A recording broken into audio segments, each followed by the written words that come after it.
नमस्कार विद्यार्थी मित्रों, आज दिनांक 29/7/2021 आजचा वार Thursday.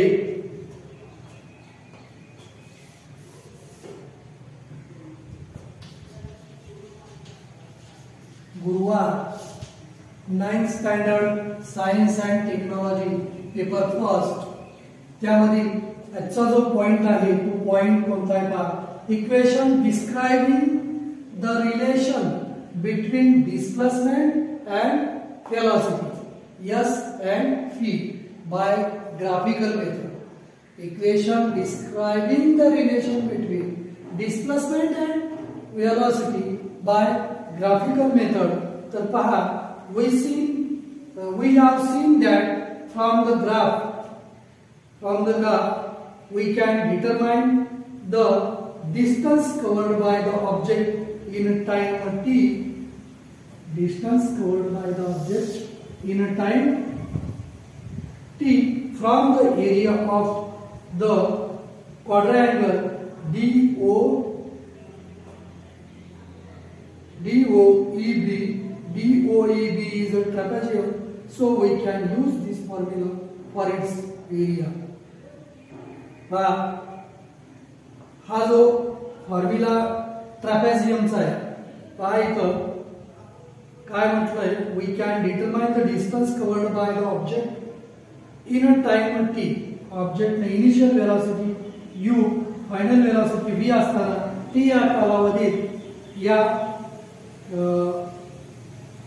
Discovered by the object in time T ऑब्जेक्टनं गाठलेलं अंतर हे कसं काढतात, तर area of the quadrangle DOEB हा DOEB हा काय आहे, तर हा ट्रॅपेझियम आहे। ही बाजू या बाजूला काय आहे, पॅरलल आहे, म्हणजेच चौकोनाची समोरासमोरील एक बाजूची जोडी काय पॅरलल असल्यामुळे हा चौकोन समलंब चौकोन म्हणजेच ट्रॅपेझियम आहे। So we can use the formula for its area. मग हे distance covered by the object S is equal to area of trapezium, समलंब चौकोन कोणता, DOEB या ट्रॅपेझियमचं क्षेत्रफळ। मग S is equal to 1/2 into sum of lengths of parallel, sum of lengths of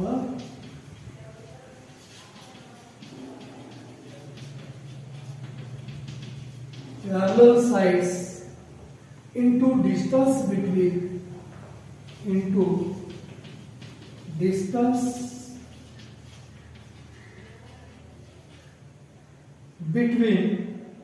the parallel sides, parallel sides मध्ये distance. आता S is equal to 1/2। मग पॅरलल साइड्स कोणते आहेत पहा, EB आणि OD। मग कंसामध्ये काय येईल, EB प्लस OD येईल आणि into distance between the parallel sides. Distance between the या पॅरलल साइड्स मधलं डिस्टन्स किती आहे, तर OE आहे। किती आहे, OE। मग या फॉर्म्युल्यामध्ये बट आपण पाहिलंय ODA अंतर किती आहे, u एवढं आहे। परत B हे अंतर किती आहे, EB हे अंतर बघा, EB हे अंतर u प्लस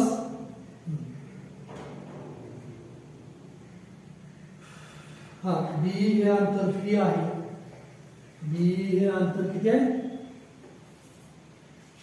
V एवढं आहे। B पासून E पर्यंत म्हणजेच O पासून C पर्यंत म्हणजेच B is equal to OC is equal to Phi, and OE is equal to किती आहे, OE हे अंतर T एवढं आहे. मग या फॉर्म्युल्यामध्ये या किमती घालूया.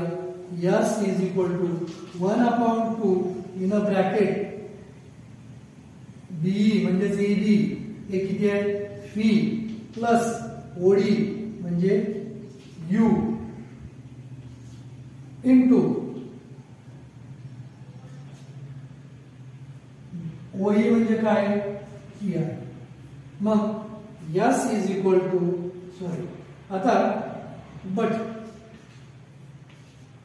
ये ऍक्सेलरेशन म्हणजे काय, तर final velocity minus initial velocity upon T या फॉर्म्युला यायचा आहे. मग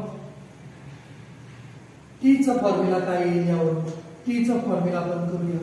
T is equal to V upon V minus U upon A. T is equal to V minus U upon A. आता या फॉर्म्युल्यामध्ये ही किंमत इथं ठेवूया. मग S is equal to 1/2 V plus E T च्या ठिकाणी हे ठेवायचं आहे. मग काय येईल, तर इंटू गुणाकार आहे fee minus U upon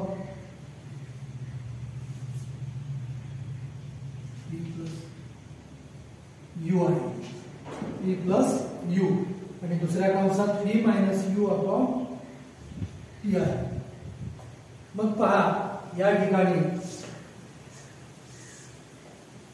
S is equal to 1/2 वरती काय झालं, तर फी प्लस यू एका कंसात आणि व्ही मायनस यू दुसऱ्या कंसात, त्याला भागिले टी आहे. मग S इज इक्वल टू काय येईल, तर पहा या दोन कंसांचा गुणाकार म्हणजे 1/2 fee square minus U square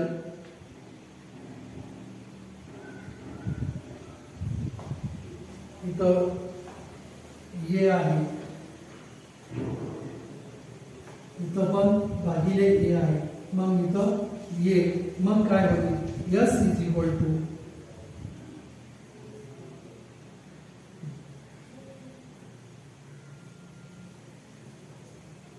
fee square minus U square into 2 होईल. आता फी स्क्वेअर आपल्याला काढायचं. फी स्क्वेअर म्हणजे काय काढायचं आहे, तर काय करावं लागेल, तर इथं फक्त फी स्क्वेअर किंवा बाकीचं पलीकडं नेलं. मग बाकीचं पलीकडं नेत असताना 2a पलीकडं आपण 2as equal to V square minus U square. आता फी स्क्वेअर आपल्याला काढायचं आहे. यू स्क्वेअर इकडे घेतला तर काय होईल, तर यू स्क्वेअर इकडे घेतला अधिक झाला प्लस हे 2as या साईडचं इक्वल टू इथं राहिला तो फी स्क्वेअर. म्हणजेच V square is equal to U square plus 2as. हे रिलेशन बिटवीन द काय वेलोसिटी अँड डिस्प्लेसमेंटचं इक्वेशन मिळालं. This is Newton's third equation आणि हेच न्यूटनचं काय आहे, थर्ड इक्वेशन ऑफ मोशन आहे. हे ग्राफिकल मेथडवरून आपण दाखवलं. त्यानंतर आता याच्या पुढचा जो मुद्दा आहे तो मुद्दा कोणता, तर uniform circular motion. Third equation of motion हे आपण ग्राफिकल मेथडने दाखवलं. त्यानंतर पुढचा मुद्दा कोणता आहे, युनिफॉर्म सर्क्युलर मोशन म्हणजे काय हे पाहू.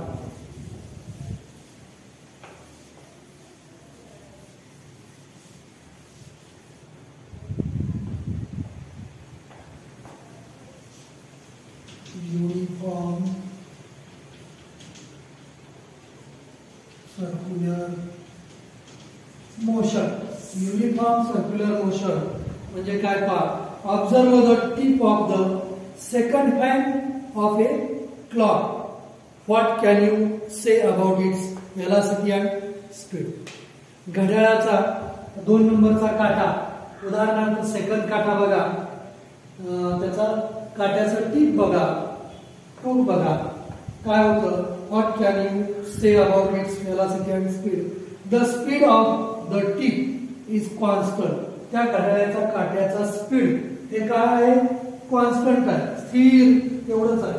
But the direction of its displacement ही बदलत राहते. And therefore its velocity is constantly changing.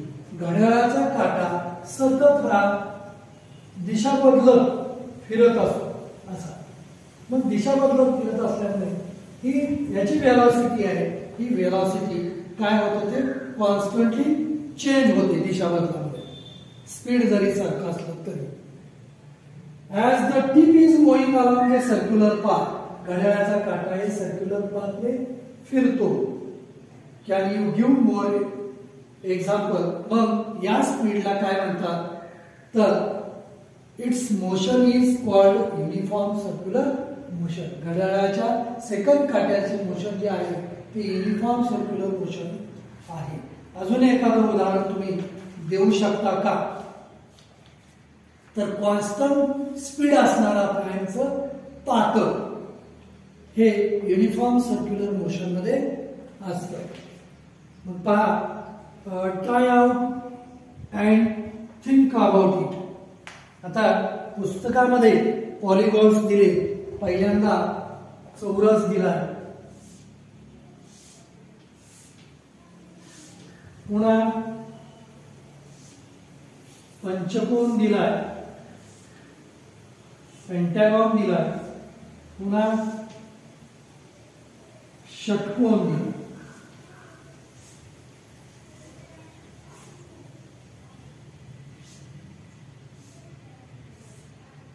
पहा आता काय करायचंय? पहा, draw a rectangular path as shown in figure. Rectangular path बनवला.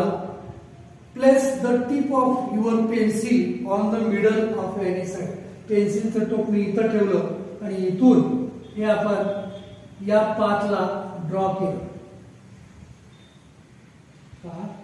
हे ड्रॉ करत असताना ह्या पेन्सिलची जी पाथची डायरेक्शन आहे ती किती वेळा चेंज झाली? तर 4 वेळा चेंज झाली. एक इथं एकदा डायरेक्शन चेंज झाली, इथं एकदा डायरेक्शन आणि इथं एकदा डायरेक्शन, 4 वेळा चेंज झाली. तसंच या पेंटागॉन मध्ये किती वेळा डायरेक्शन चेंज होते? इथं 2, इथं 3, इथं 4, 5 वेळा डायरेक्शन चेंज झाली. मग पेंटागॉन मध्ये 5 वेळा, आता हेक्सागॉन मध्ये पण 6 वेळा होईल. असं जास्तीत जास्त साईड असलेली पॉलिगॉन घेतला आपण तर तेवढ्या वेळा त्याची दिशा बदलेल. मग काय केलं आपण? If you increase the number of sides, त्या साइडचे नंबर्स वाढवले, अनेक साइड्स घेतल्या of A polygon and make it infinite. एवढ्या साइड्स घेतल्या या आकृतीच्या की त्या साइड्स मोजता येणार नाही, एवढ्या घेतल्या, इनफायनाइट. मग how many times will you have to change the direction? मग तुम्ही त्यावेळेला किती वेळा डायरेक्शन चेंज करणार?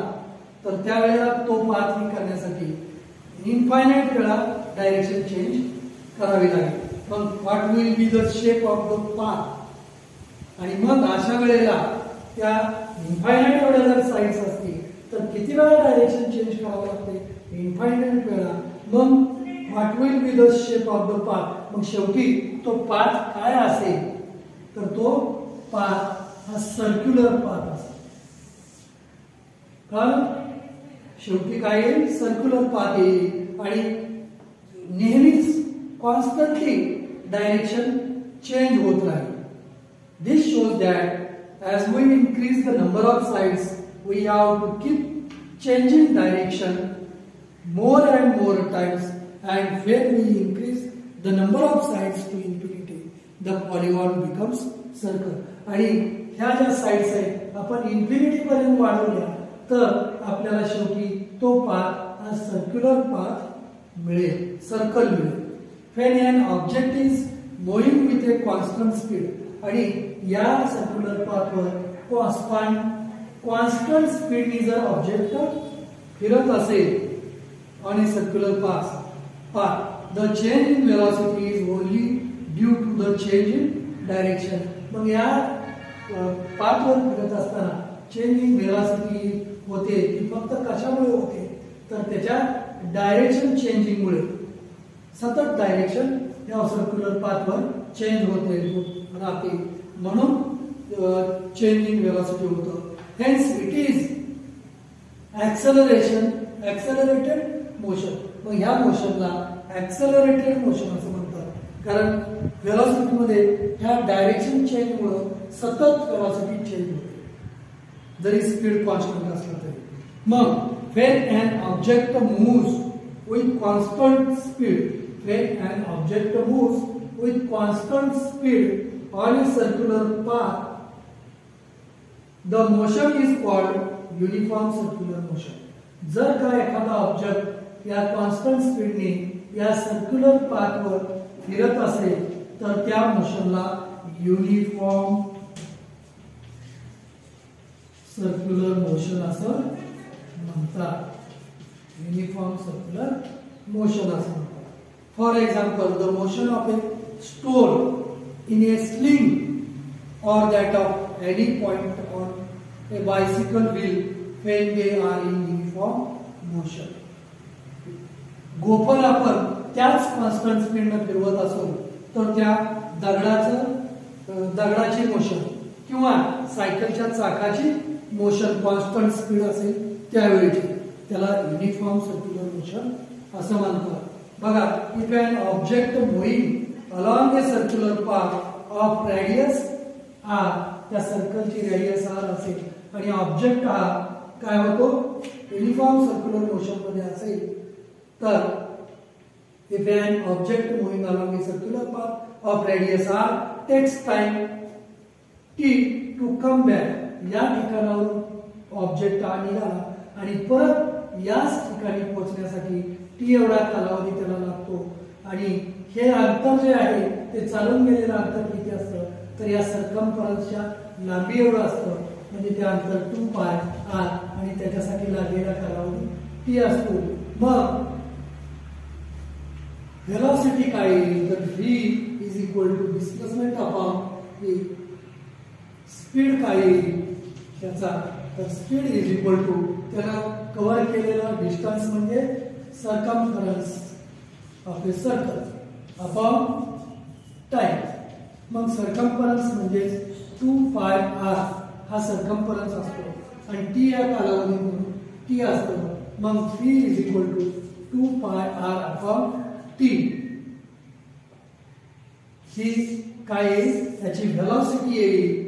r is the radius of the circle आहे.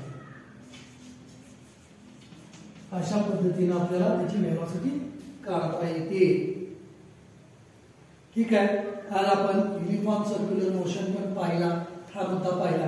तर